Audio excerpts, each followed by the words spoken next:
argument is an opportunity to kill. And nearly every time I personally have had an argument, something had to die. Notice I said something and not someone. This is not that kind of video. And if y'all haven't been able to tell by now, my mind works a little different than most. And it wasn't until I developed the kill mentality that I noticed how truly therapeutic arguments can be with the right approach. So to further elaborate, I usually get along with almost everyone I interact with little to no issue. But I did notice the few times I would get in an argument with someone, there would be hardly ever any resolve. It would actually go to that place that would have you wondering, like, how did we get here over that? This continued until I realized what an argument actually is. And mind you, I'm referencing arguments in a healthy relationship. So this video does not apply to people who are in abusive or any other form of a toxic or unhealthy relationship. Let's say that now as an important disclaimer. The reason why it's important to establish this is because in a healthy relationship, you already know and believe that this person is good for you. So since we already know that the person we are with is good for us, we now want to make sure we are not doing what we usually do in most arguments, which is come against the person. This is what kills or ruins many relationships that were once healthy. Many people unknowingly are killing the relationship by focusing on the person and not the problem. So in an argument, make sure you are ready to kill the problem and never the person. Because as I stated, an argument is an opportunity to kill. And in a healthy relationship, you should kill whatever is coming against your relationship. This actually reminds me of those police and SWAT movies I would watch when I was younger. Almost all of them used to have a training scene that was really intense. And in a split second, a cardboard poster will pop up and the cop always had to make the right decision to shoot the right person. So you only wanted to shoot the poster of the guy pointing a gun at you, never the innocent civilian or hostage that will pop up at random. What was unique about this training is in order to pass, you had to be ready to shoot to kill, but also be able to hold fire effectively in a split second notice. This is very similar to an argument. Many times arguments are unexpected. They kind of spring up out of nowhere. It automatically puts us in that kill mode. The only issue is without the correct focus and training, you will reactively shoot and kill everything that pops up. And as you can imagine, the same way that would cause you to fail the police training, it also ultimately will cause your relationship to fail as well.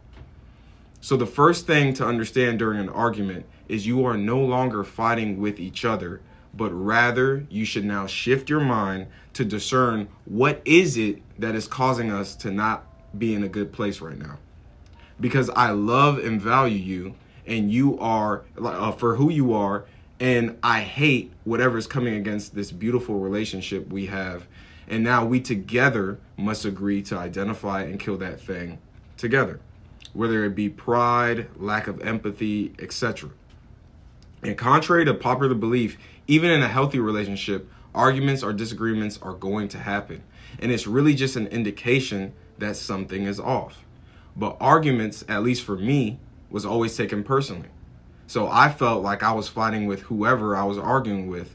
And what I began to understand was that hardly ever was the case.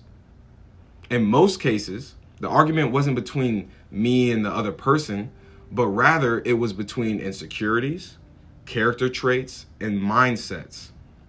Now, this may seem like, duh, Alex, you and everyone has a mindset, character traits, and insecurities that ultimately make up who you are. But one of the most beautiful things about any relationship is when you get to know someone well enough, you actually know them past their insecurities and various flaws. So once this is realized and understood, many times I won't even engage in certain disagreements to allow it to even become an argument, because I would understand what and not who I'm actually arguing with. Also, being able to identify this prevents things from getting out of hand and personal, like many arguments tend to get if they last long enough. So it's important to keep this perspective, as it'll prevent things from escalating to that point of no return when emotions are running wild. It's also important to add, only with this perspective are you now licensed and justified to kill. Because as earlier discussed, the person isn't what needs to die, but rather it's the unhealthy viewpoint, selfishness, stubbornness, or any other characteristic that is the ultimate source of the argument. Maintaining this perspective is critical because it will never make the focus of the argument the individual, but only the true enemy, which is, again, never the person. Corinthians 16 reminds us to do all things in love. And this perspective was the major shift that allowed me to see even an argument as something that could be done in love. To me, arguing in love was to attack the thing, never the person that was preventing the love to flow. I'll close with this. The amazing thing about this perspective is that it highlights the ugly, not just in the other person, but also in yourself.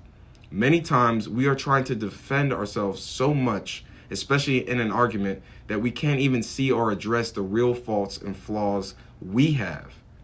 And this is because many times arguments are typically focused on the person and not the problem.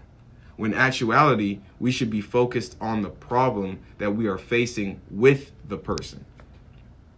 So I hope this video leads us to grow even in those uncomfortable moments that we never want to happen, but that we know are bound to happen in our relationships. God bless you. I'm Alex de Rosario, and this is Only God.